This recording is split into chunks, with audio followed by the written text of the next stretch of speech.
Assalamualaikum warahmatullahi wabarakatuh. We are from Group 4. We would like to present about information and analysis skill of virtual memories. And here are my members. There are myself, Gibran Esa Aura. We have Indika Syahranu Putra and Muhammad Farhan Aldisyah Putra.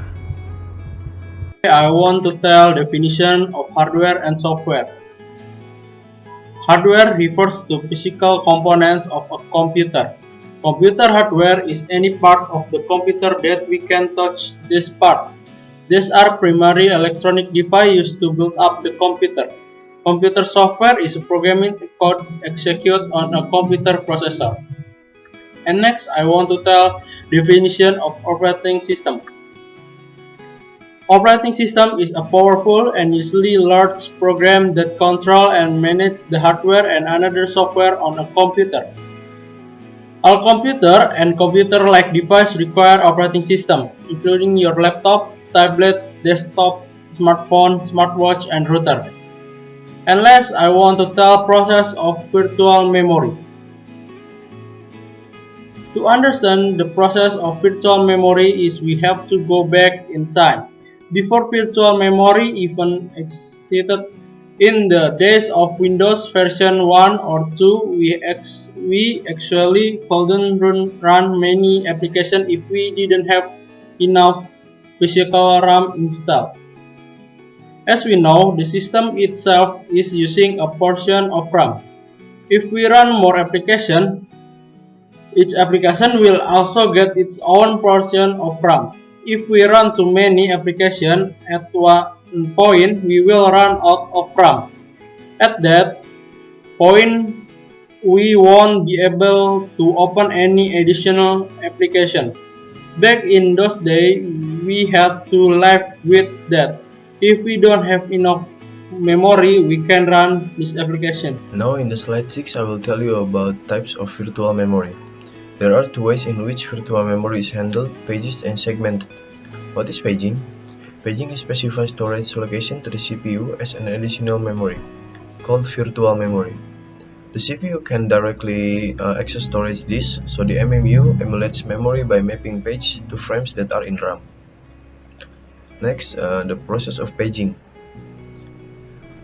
First, if CPU tries to refer a page that is currently not available in the main memory, it generates an interrupt indicating memory access fault. Next is the OS put the interrupted process in a blocking stage for the execution. To the process, the OS must bring the required page into the memory. And next, the OS will search for the required page in the logical address space. And this is a picture of paging process. Next is segment. Each segment stores the process primary function, data structures, and utilities. The CPU keeps a segment map table for every process and memory blocks, along with the segment identification and memory location. And this is the picture of segment. Okay, in slide 9, I would like to talk about the segmentation process. So, the process is in each segment store the process of primary function, data structure, and utilities. The CPU keep a segment map table for every process and memory blocks, along with the segment identification and memory location. The CPU generates virtual addresses for running process. Segmentation translates the CPU generated virtual addresses into physical addresses that refer to a unique physical memory location. The translation is not strictly one-to-one. Different virtual addresses can map to the same physical addresses. So that's the process of the segmentation. Okay, in slide 10, I would like to talk about the paging and segmentation, their advantages and disadvantages. So, the paging advantages is first we have the on-program level. Paging is a transparent function and does not require intervention. Second, we have no external fragmentation, and we have no internal fragmentation on the update OS. and frames do not have to be contagious.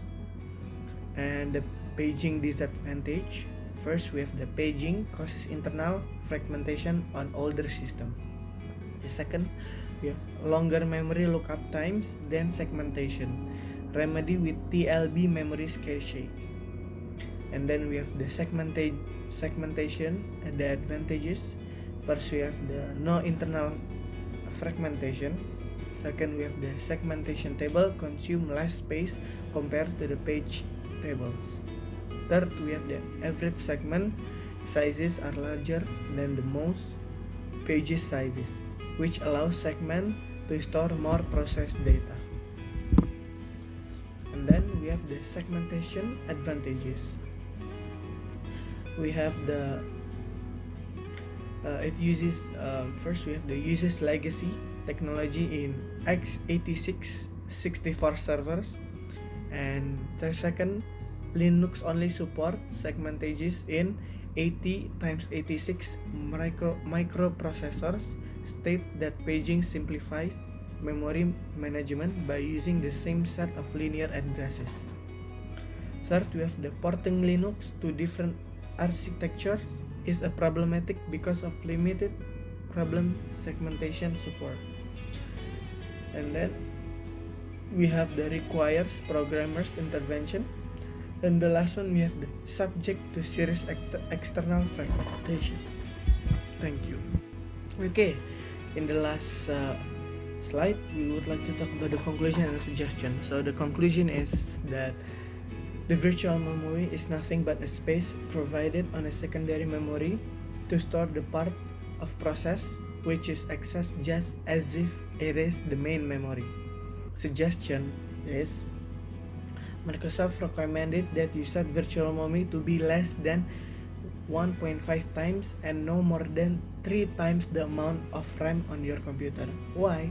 Because if you set it too low, it will slow down your PC in the resulting virtual memory dialog box. Uncheck automatically manage paging file size for all drives in the other.